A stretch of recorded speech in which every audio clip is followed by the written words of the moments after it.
안녕하세요, Jeremy입니다. Konnichiwa, Jeremy desu. And guten Tag, my Name is Jeremy.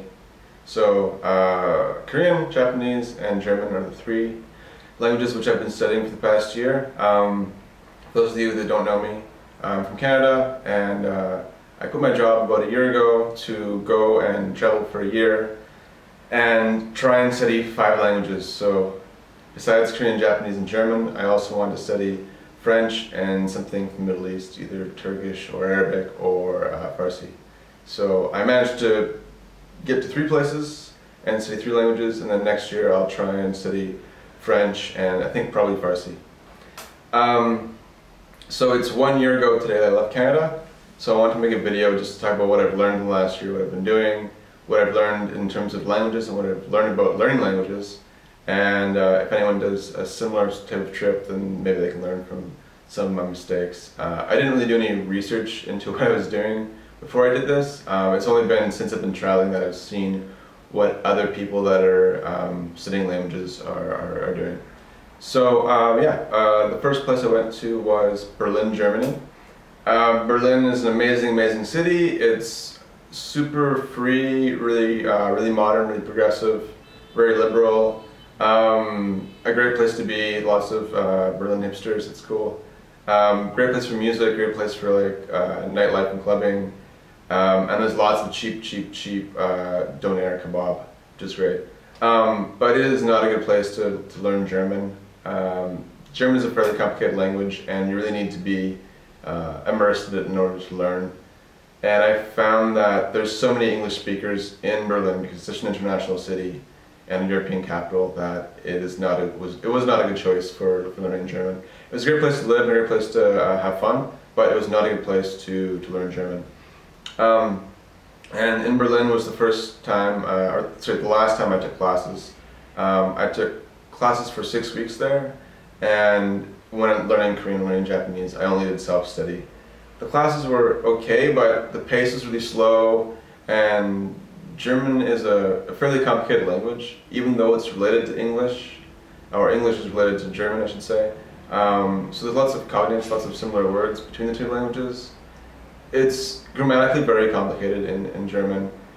In the first, the 6 weeks of classes I took, we weren't really able to express ourselves in any sort of meaningful way, even by the end of it.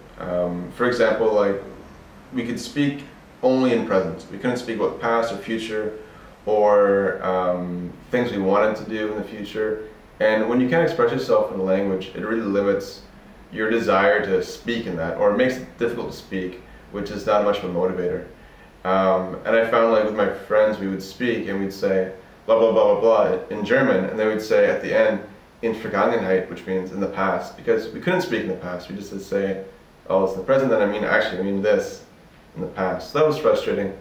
And as an example of how complicated German is grammatically, nouns have 3 genders, masculine, feminine, and neutral gender. And they also have plural. So there's 4 of those. There's also 4 noun cases.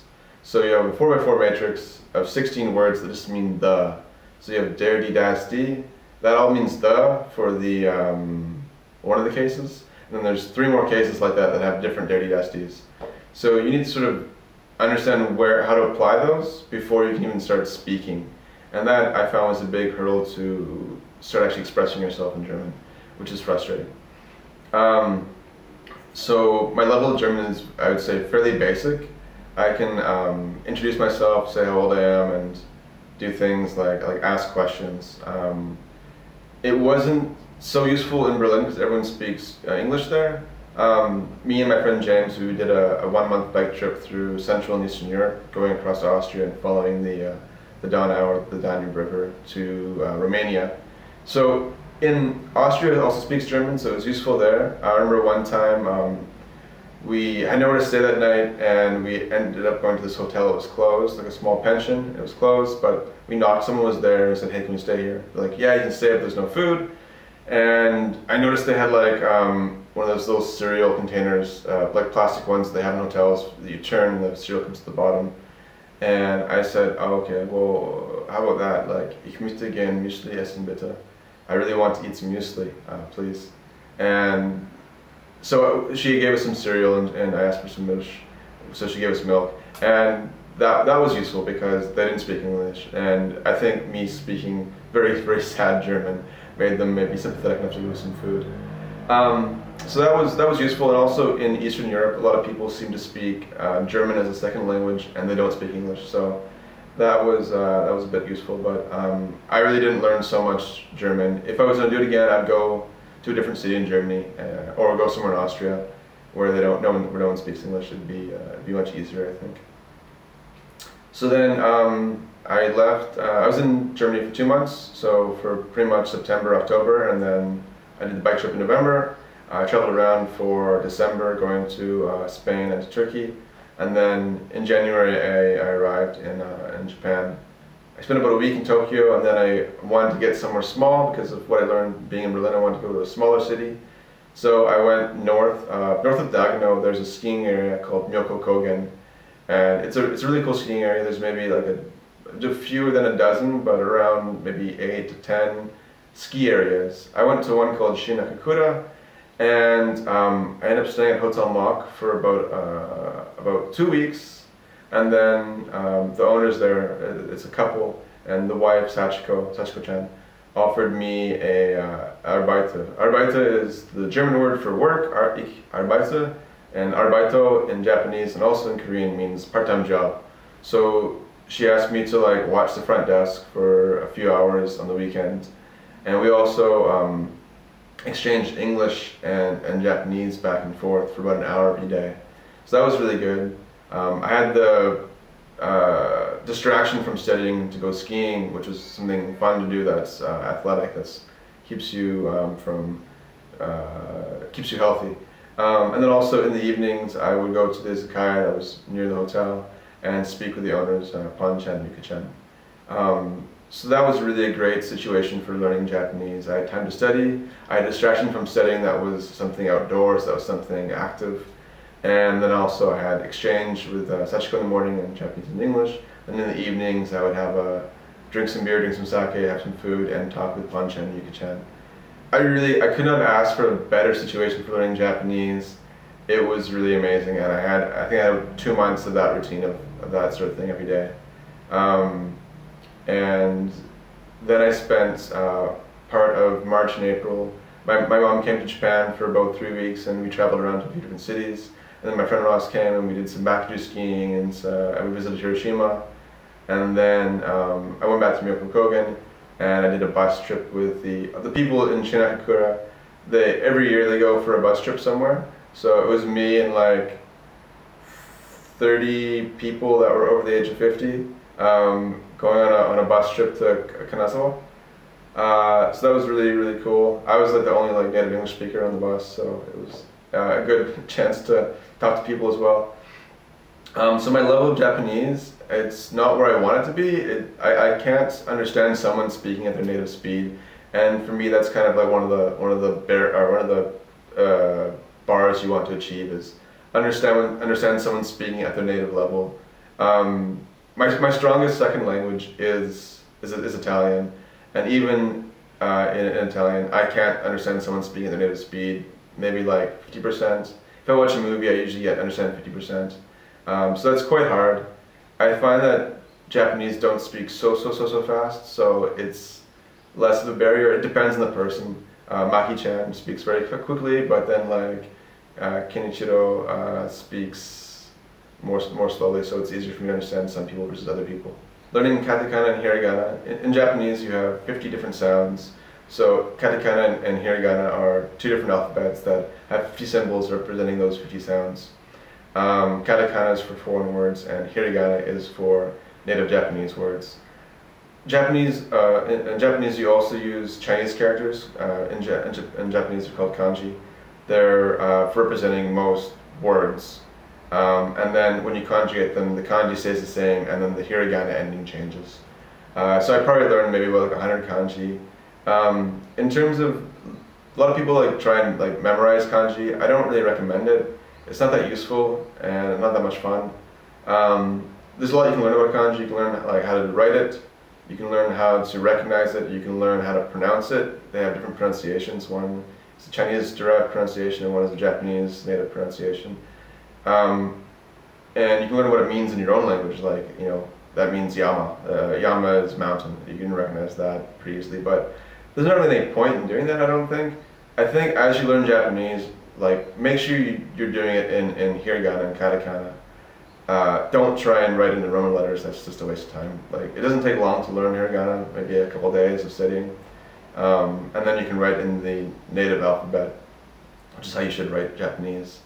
And then just learn the kanji as you go along. Like, you'll learn, you know, verbs used commonly like iku and kuru, you know, go and come, and hanasu, talk, and tenoshi, fun. All these things, you'll recognize the kanji as you go. And if you're typing to someone on a smartphone or on your computer, if you write in hiragana, you can, the iOS or Android or the computer will suggest to you which kanji you mean when you type it out in hiragana. So you need to know how to recognize it and maybe know how to pronounce it. Once you see a few different words with the same kanji in it, you'll get an idea of the different sounds it can make. But I don't recommend learning how to write it by hand. Writing them by hand is really just a waste of time. Even Japanese often will forget how to write certain kanji, so I don't recommend it. Just learn how to type in hiragana. And then what else did I learn? I learned how to read and write to a certain extent, and then speaking. I didn't get as far into different types of expressions in Japanese as I maybe would have liked to. I used Take Him's Guide to Japanese. It's pretty good. It explains a lot of stuff from the basic level, but once you get to the point of like learning the te form and conjugating things into like saying like I want to do something. Beyond that, it's not so complete as to have all the different expressions you would want to say what you want to say. So I think when I go back to Japan in January for the next season, I'm going to try and find more resources for learning more complete sense of the grammar. That being said, I was able to say like very basic things and talk to people, like talk to Japanese people on the chairlift as we were going up the mountain, which was fun, and I made a lot of really good friends that way. So I think Japanese was definitely a success, more so in making friends and making connections and having a really great time, an amazing travel experience, more so than being really good at Japanese. My Japanese is fairly basic still, so I hope to improve that, and I really have a good foundation for improving it now, so that's good. Okay, so now for Korean.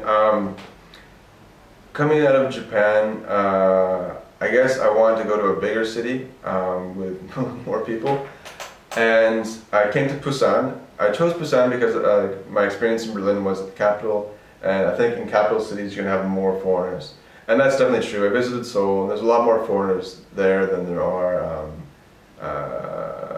here in Busan. That being said, there's still not that many foreigners, and there's still most everyone doesn't speak English, so it's pretty easy to find people that don't speak English that well.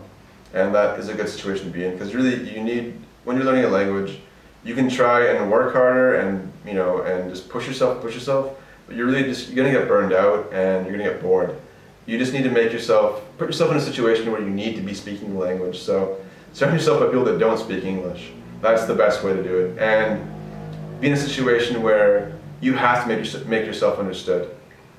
Or put yourself in a situation where the other person is supposed to teach you. So if you go for a language exchange, you have to be okay with wasting the other person's time helping you fix silly mistakes and correcting you. Don't try to make yourself, don't try and get your point across as much as being, don't try and speak correctly, but try and express yourself, but have the other person correct you. And don't worry so much about being understood. Try and have them correct what you're saying and then practice saying it. I think speaking a foreign language is much less like studying for a math test or a science test, as it is like, it's more like closer to working out, or like if you play a musical instrument, the muscle memory you gain from repetition and repeating the same thing over and over again. It's much closer to that. It's helpful to like study learning the how you form a sentence and the grammar rules and all that sort of stuff, and kind of like remembering that so you can synthesize a sentence in your head and say it slowly.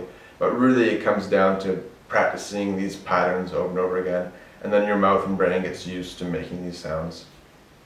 So really you have to be using the language in order to improve at it. That's the major thing that I've learned from language learning, is practicing using. Don't just practice like memorizing or studying. You have to practice using the language. And then, yeah, Busan is a cool city. It's not as fun as Berlin, but it is a cool city. There's really good food here, really nice people. There's stuff to do. There's surfing. The weather was good. Now it rains a lot. It's August now, and it still rains heavily, but it is a cool city. But Korean, the language itself, has so far been my favorite language to learn. The writing system is Hangul, which you can learn very easily in a couple of days of study. It's easier than learning hiragana or katakana. And then in Korean, there's no Chinese characters. They used them up until about like 50 years ago, and they stopped using them and using the Hangul system, which is the best alphabet I've ever learned. It's easier than learning the English alphabet. There's fewer characters, and it succinctly represents the sounds that are in Korean. And Korean has some fewer barriers than learning Japanese. So if you're going to learn either Japanese or Korean, I recommend learning Korean. There's no kanji, there's no Chinese characters. The alphabet is simpler, so if you're going to write and learn how to write, that's easier. Japanese has very complicated counters. So a lot of people, you talk to them and they're saying, okay, well, how far did you get in Japanese? And they say, well, I got to learning counters, and then I sort of stopped because it's so tedious. And it's true, in Japanese you have counters for long things, for bottles, for people, for chopsticks, for birds, including rabbits, for small animals, not including rabbits, for big animals. And it just goes on and on and on. And it's not like, in English you say, a pair of chopsticks, you say, a dozen bottles. That's not a really good example, but you might say a case of bottles, or a case of wine, or a case of beer, or a pack of cigarettes, or a murder of crows, whatever a murder of crows is. So we have counters in English, but in Japanese, when you start counting bottles, the words used for 1, 2, 3, 4, they change to be different words. So you need to learn a different set of words for counting all these different things. The same thing exists in Korean, but it's much simpler. You still have the same numbers, you just add the counter at the end. So it's not complicated. And I think Korean is actually, even though Japanese is very regular as a language, there's not really many exceptions, Korean is more so. So the more regular languages, the less you have to just remember, the more you can just start using it, so that's also easier. What else is great about Korean? Korean has the most active, I think, online community for learning. So there's an amazing website called Talk to Me in Korean that is the best, by far, online learning resource I've ever found. It has great audio lessons. It has great, they have a Iyagi series, which is conversations that are slowed down using simpler vocabulary, and they provide a transcript, so you can listen to those. When you're learning a language, listening is of course a really important part of learning any language, but it's hard to go from learning the language to listening to some people speak at their native speed in a movie, or people just on the street. That's a hard jump to make, but with the Yagi thing, they have a simpler, slowed down conversation, and you have the transcript there, so you can listen to it over and over again and practice understanding people speaking. And that's a good baby step to understanding people at their native speed. And also, I guess because Korean pop culture is so popular in the last few years, there's, K-pop music is actually reasonably well made. J-pop is terrible in my experience. It's really bad idols singing poorly, dancing poorly. Whereas K-pop is actually, they're usually pretty talented. It's like manufactured music for sure. It's not all that authentic sounding, but it is at least catchy, and you can learn the lyrics to your songs, and that is another avenue for learning. If you just study with flashcards and with pen and paper all the time, you'll get bored. So having K-pop music or dramas, a lot of people watch dramas. I thought they were going to be stupid, And then I ended up watching a full season of, or the entirety of My Name is Samsun, and I actually enjoyed it. They're kind of silly, but it helps you learn more like the way people actually interact with their conversations in a kind of everyday conversational way. And that's useful to hear just sort of the usual speech that people make. And then you can also, I recommend using KakaoTalk. It's a messenger app that almost everyone in Korea uses. And you can meet people online and just add them to KakaoTalk, and then you can practice typing to them. It won't help you like learn how to speak or learn how to listen, but it will help you form sentences and remember the rules for grammar and help you with vocabulary and some expressions. So yeah, I think, and then how far did I get in Korean? I think in Korean, in the first like 6 weeks, like I had learned so much more, way more than I learned in German. I mean, I learned how to like, in 2 weeks of studying Korean, if you study maybe a couple hours a day, you can learn like how to speak about, the present, past, how you want things, suggest doing things to people. You can learn so many more expressions than you can in other languages, like German. And then compared to Japanese, I think I just had better resources for learning Japanese. And also, learning Japanese before learning Korean, there's similar word order, similar ideas in the morphology of the verbs. And both in Japanese and Korean, words that would be adjectives in English are actually descriptive verbs in Japanese and Korean. So in English, if you want to say something is cute, you use the verb to be and use the adjective cute. In Japanese and Korean, you just use the descriptive verb cute. So it's kawaii in Japanese and kuyawa in Korean. So that idea of using descriptive verbs as the whole sentence is something that takes a little while to get used to, and something that your mind has to get used to thinking in, not trying to say like it is something, but just using the descriptive verb. And also the word order being different, where in Japanese and Korean, you can have a complete sentence with just the verb. So, you can say something that's good to say good. You don't need to say like it is good or anything like that. Almost, when you're talking in with these languages, most things are understood by context, and you drop a lot of what's being said. And that's, it takes a little while to get used to.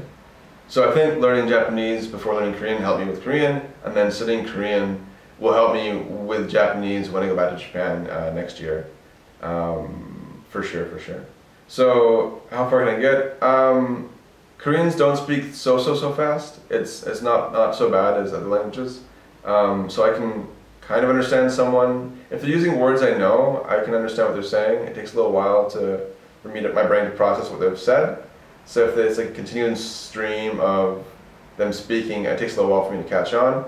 But if someone says things like sentence, sentence, sentence, and I can say it back to them, then I can understand. So when I go for language exchanges with friends, I get like most of what they're saying when they're speaking at their normal pace, which I think is pretty good. And then for what I can say, I can talk about what I want to do, I can ask them what they want to do, I can talk about things I like.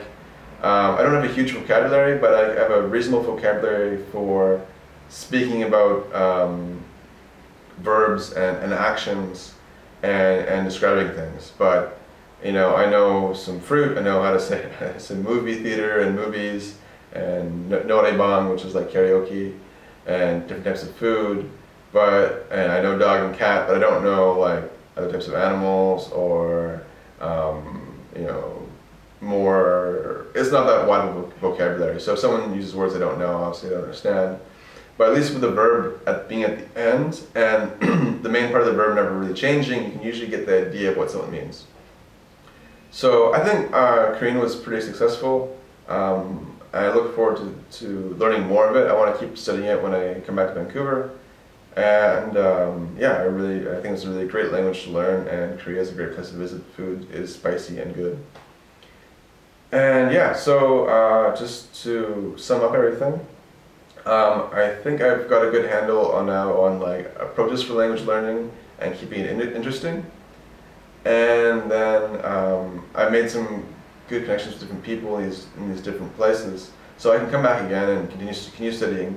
or I can keep studying these languages and improving upon them from home. Yeah. So overall, it's been a really amazing year. I really enjoyed taking photos and blogging and all that sort of stuff. So I'm really glad to.